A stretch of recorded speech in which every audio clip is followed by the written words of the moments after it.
Sin duda, el día de ayer y el día de hoy nuestra reflexión, nuestra emoción, nuestra sensibilidad está en Puno, está en acompañar a las familias de quienes son familiares, amigos de las víctimas de la masacre del año pasado en Puno, donde 17 personas fueron asesinadas y donde hubo más de 23 heridos, si la cifra no me falla.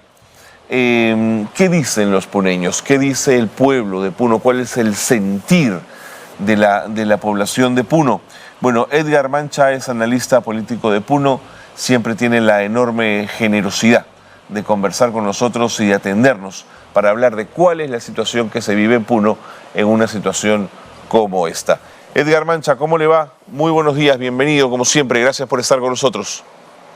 Muy buenos días, don Carlos. Un saludo cordial para todos los televidentes de Nativa Televisión y gracias siempre por esa cobertura, por esa invitación y más aún hoy, día 9 de enero, un día muy negro, un día nefasto para toda la región de Puno, que está pues prácticamente de duelo al recordar a estos 18 hermanos asesinados. Hay que ser bien contundentes en eso por efectivos policiales. Edgar, ¿cómo se ha vivido el recuerdo de esa masacre? Bueno, se ha programado con anticipación bastantes actividades. Uno, por el lado de los familiares de los 18 asesinados y por otro lado también por las diferentes organizaciones, por los gremios que han programado pues una actividad, por ejemplo, la paralización a nivel de la provincia de San Román Juliaca. Por el tema de los familiares, hay una serie de actividades que se ha iniciado ya con días de anticipación, el embanderamiento a media asta en las diferentes instituciones. Por el otro lado, también tenemos por parte de las autoridades del gobierno regional que han declarado duelo regional durante los días 8 y 9. Y por su parte, también en el municipio provincial de San Román Juliaca han declarado duelo provincial el día de hoy 9. Y asimismo también se tiene reporte las diferentes instituciones, organizaciones, como en este caso el SUTE, desde la provincia de Puno ya se están trasladando hasta la ciudad de Juliaca, donde van a hacer pues diversas actividades como movilización, exigiendo obviamente pues justicia, exigiendo que de una vez por todas tenga que esclarecerse y tenga que llevarse en adelante por parte del Ministerio Público las investigaciones sobre este caso que yo diría, don Carlos, no hay mucho por investigar, ya ha sido contundente desde el año anterior, las cámaras, los videos, todo hacen indicar pues de que ahí ha habido pues un exceso, sobre todo por parte de efectivos policiales que han disparado a mansalva, ¿no? a estos hermanos 18 fallecidos. Sin embargo, no podemos dejar de mirar en el marco de esas investigaciones, Edgar, que ha sido un año de muchas trabas para el proceso de investigación. ¿Estarías de acuerdo conmigo en usar el término traba en las investigaciones? Completamente de acuerdo. Básicamente, mire usted, hablando con la anterior fiscal, ¿no? Patricia Benavides, que a todas luces hacía entender que había una especie de convivencia con la señora Boluarte, en la cual por eso es que se ha ido entrampando todo este proceso, los expedientes, según testimonio de los familiares y los abogados, se llevó hasta la capital de la República, situación que no amerita, o sea, no justifica. Entonces, muchos de estos deudos exigen de que las carpetas fiscales, por ejemplo, se tengan que trasladar hasta la provincia de San Román Juliaca. Claro. Pero yo creo que, don Carlos, siempre al final del túnel hay una luz de esperanza. Y bueno, para mí la luz de esperanza es que, por ejemplo, la señora Benavides y la señora Boluarte ahora prácticamente están divorciadas y en el último día, cual coletazo de ahogado, ¿no es cierto?, la señora Benavides, la ex fiscal, saca como un as bajo la manga, como un actor, ¿no es cierto?, en el teatro, debajo del sombrerito saca el conejito. ¿Cuál es? La acusación que ha presentado al Congreso de la República, culpándola, ¿no es cierto?, como responsable directa de los asesinatos de los 49 que suman a nivel nacional. Entonces, yo creo que, don Carlos, por lo menos me parece que esto sí se va a encaminar. Además que hay una presión pues a nivel internacional, a nivel de la Corte Interamericana, la Comisión Interamericana y todas las entidades a nivel de ONGs o las que tengan que ver con la defensa de los derechos humanos han dado claramente. Entonces, me parece que en este aspecto el Estado está siendo arrinconado y de tal manera que la señora Boluarte, el Ministerio Público, tienen que ir esclareciendo, no les queda de otra. Edgar, yo quería poner sobre la mesa algunas trabas adicionales a las que has mencionado para tu consideración. Por ejemplo, ha habido fiscales designados para este caso que omitieron algunas diligencias fundamentales para identificar a los asesinos, como por ejemplo, no se llevaron a cabo las pruebas de absorción atómica a ninguno de los militares o policías que pudo ser responsable o que se encontraba en las inmediaciones del aeropuerto aquel 9 de enero. Contrariamente, Edgar, si me lo permites, sí les hicieron la prueba a los familiares de los asesinados. Tampoco hubo incautación de armamento. Pongo esto sobre la mesa, Edgar. Sí, tiene usted toda la razón. Prácticamente desde un inicio la señora Boluarte no ha tenido el espíritu de resarcir, no ha tenido la voluntad firme del perdón que debe sobre todo a la zona sur del país. Y entonces cuando hay un perdón sincero, cuando realmente hay un arrepentimiento, ¿no es cierto?, debió colaborar, debió haber implementado inmediatamente, por lo menos que se conozca a la lista de esos suboficiales de la policía y en Andahuaylas, Ayacucho, a esos miembros del ejército, quienes han sido los mandos medios, los mandos intermedios, incluso los autores materiales. Lamentablemente eso no ha habido, más bien estigmatización, acusación de decir que ustedes son tales, cuales. Entonces yo creo que en ese aspecto sí, o sea, es realmente contundente estos hechos y yo pienso, don Carlos, tengo esa luz de esperanza de que esto tarde o temprano tiene que llegar. La justicia va a tardar, pero obviamente llegarse. Ahí está el hecho, don Carlos, en Cusco, por ejemplo, ¿no? Ya hay una prisión preventiva por 18 meses por el asesinato del hermano Rosalino Flores, sí, señor, por parte de la policía Eric Torres. Entonces, yo creo que esa es una luz de esperanza también. De acuerdo, Edgar. Pero fíjate, es un caso que ha tenido 5 fiscales a cargo. Edgar, cuando el sistema fiscal cambia fiscales y tal cantidad además, es una evidente señal que lo que quieren hacer es del caso una cosa farragosa, compleja, aletargada en el tiempo, Edgar.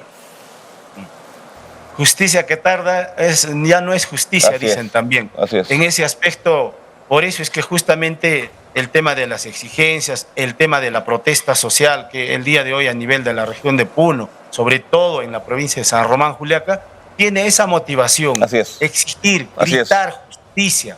Entonces creo que en ese aspecto, también a nivel, como reitero, a nivel nacional hay esa solidaridad, a nivel internacional. Entonces a esta señora no le va a quedar de otra, o sea, tiene una presión internacional muy grande, ¿no? Desde todos los entes defensores de los derechos humanos. Entonces, no hay peor ciego que no quiera ver esta realidad, don Carlos. O sea, el asunto está en que no justifica estas matanzas. Si bien es cierto, habíamos hablado en anteriores oportunidades, don Carlos, hay el decreto ley, la 1186, que permite usar el armamento letal a los policías, pero es en caso de peligro inminente de muerte. Por supuesto. ¿Qué peligro inminente de muerte había para estos policías que estaban a 200, a 300 metros disparando a mansalva, al cuerpo y a la cabeza? Ese decreto ley le dice en última instancia, cuando usted, policía, su vida corre peligro, que si no disparas mueres ante digamos, una muchedumbre muy violenta que está completamente armada con cuchillos, palos, piedras, por decirlo así. Entonces ahí le autoriza a utilizar el arma, pero le dice, dispare usted al miembro inferior, a los pies. ¿Qué justifica que estos hermanos, el médico, por ejemplo, que estaba asistiendo a estos hermanos, pueda haber muerto en el pecho y en la cabeza? Y yo siempre dije, no, a ese estilo, ¿qué tal puntería que tienen estos señores? Por lo tanto, también hay una culpa también, obviamente la culpa política, la mayor responsabilidad tiene la señora Boluarte, el señor Otaro, el ministro de Interior, pero también estos mandos, estos policías, o sea, no han leído esos reglamentos. Durante su formación castrense en esta institución policial, no les indican efectivos policiales en qué casos ustedes pueden utilizar su arma letal. ¿Se olvidaron? O muchos dicen, es que señores, nos han ordenado. De acuerdo. Pero la Constitución dice, ¿quién es usted para quitar la vida? La Constitución, el artículo 1 dice el derecho o la defensa de la vida, de la persona, su dignidad, es el fin supremo del Estado. Entonces yo creo que por ese lado, don Carlos, debe servir de reflexión a que esta entidad policial tenga que amarrarse los pantalones y hacer un reajuste de cómo están formando. Dos cosas básicamente. Uno, formación académica de nivel. Dos, creo que necesitan también un aspecto, la evaluación psicológica que se debe hacer a estos postulantes, a esta entidad policial. Edgar, ahora, a mí me ha parecido extraordinaria la forma como un año después ha reaccionado el pueblo de Juliaca. Se están llevando a cabo actividades culturales en la conmemoración y en el recuerdo de estas vidas que se perdieron, ¿no es cierto? Se ha izado banderas negras en Juliaca, hay una exposición de cerámica, hay una exhibición de huifalas, una presentación de libros, el encendido de unas farolas que pudimos ver ayer en la noche en un bypass en una zona importante de la ciudad, una vigilia en la Plaza de Armas. Es decir, mientras Juliaca responde en el marco del dolor con actividades más simbólicas y culturales, el gobierno central responde enviando más policías a la región, ¿no es cierto? La pregunta que te quería hacer en ese sentido es, ¿qué no entiende Dina Boluarte? ¿Qué se le ha perdido a Otárola en el camino que ante lo cultural y ante lo simbólico y ante el reclamo digno, la respuesta es más policías? Esta señora no entiende qué es gobernar, no entiende por qué está sentada ahí, muy lamentable, y en eso yo hago un mea culpa. Nosotros los peruanos tenemos la culpa de haber elegido en esta plancha junto a Pedro Castillo, ¿no? Entonces yo creo que eso es una lección también para nosotros, que tenemos que aprender a elegir a nuestras autoridades. Esta señora prácticamente pues no tiene ni idea de cómo se hace gobierno, de cómo hay que responder ante una población indignada, no con más policías, sino realmente con un perdón sincero, con un mea culpa, pero eso no es solo de palabras, señora Boluarte, sino es con hechos concretos. Tiene el 90% de repudio a nivel nacional, aquí en la región de Puno debe ser el 95%. Entonces, ¿seguro? ¿Cómo podemos ser tan ciegos de decir, ¿qué hago? El pueblo peruano no confía en mí, no hay confianza. Entonces son dos cosas. La confianza se gana con transparencia y la confianza se gana con acciones concretas. Nada de eso se ve en esta señora. Ahí está la economía. Estamos hecho un desastre. Menos 0.5%. No se ha crecido absolutamente nada. Estamos en recesión. Ahí están los resultados. Realmente un año calamitoso, el año 2023. Y habíamos esperado de que por lo menos tenga señales, evidencias, actos, ¿no? De que pueda resarcir en el plano social, en el plano político, pero todo hace entender que vamos a continuar con el establishment, don Carlos. Edgar, una última pregunta. Entiendo que la región Puno, y tú lo has mencionado, han declarado duelo regional, pero me pregunto si en el marco de lo que ha sido esta masacre, si la región Puno, sus ciudadanos, sus habitantes, se han sentido solos este año. Es decir, ¿no debió ser esto un duelo nacional a un año de la conmemoración de la pérdida de tantos compatriotas? Sí, tiene usted razón, pero sí hay también el respaldo de varias regiones de la zona norte. Se está anunciando que el día de hoy, don Carlos, habrían llegado diferentes delegaciones desde Cajamarca, Ancash, desde la capital de la República. En ese aspecto, sino que también hay una especie de silencio sepulcral por parte de la prensa que usted acaba de lecturar las primeras planas. Absolutamente no hay, digamos, una actitud de un mea culpa, decir gobierno que hemos hecho durante un año de investigaciones, ¿no? De estas masacres de 18 hermanos aquí en la provincia de San Román, Juliaca.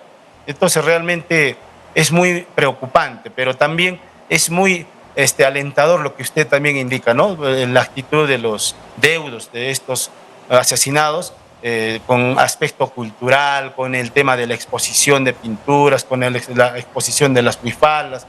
Eso yo creo que también es una muy buena forma de hacer sentir el malestar de un pueblo. No necesariamente utilizando la violencia, así es, no necesariamente paralizando nuestra economía, que sí también uno la ha sentido. Yo le digo, don Carlos, el 2023 el Puno fue la región más afectada en lo que es el crecimiento del PBI, menos 13%, don Carlos. Entonces también hemos entendido que hay métodos, hay maneras de reclamar, de exigir justicia por estos 18 hermanos. Clarísimo. Edgar, muchísimas gracias. Gracias por compartir con nosotros estas reflexiones y por supuesto nuestra solidaridad inmensa. Un abrazo a Puno desde Nativa y a Juliaca en particular. Un gran abrazo. A usted también, muchísimas gracias y reitero mi solidaridad, toda realmente la exigencia de justicia por estos 18 hermanos que fueron asesinados vilmente, masacrados. Un abrazo. Un abrazo. Edgar Mancha ha estado con nosotros, analista político de Puno. Siempre nos interesa conocer la opinión de las regiones, por eso intentamos de alguna manera escuchar las voces que vienen desde el interior del país y que tienen cosas tan importantes que decir como las que nos ha dicho hoy Edgar Mancha.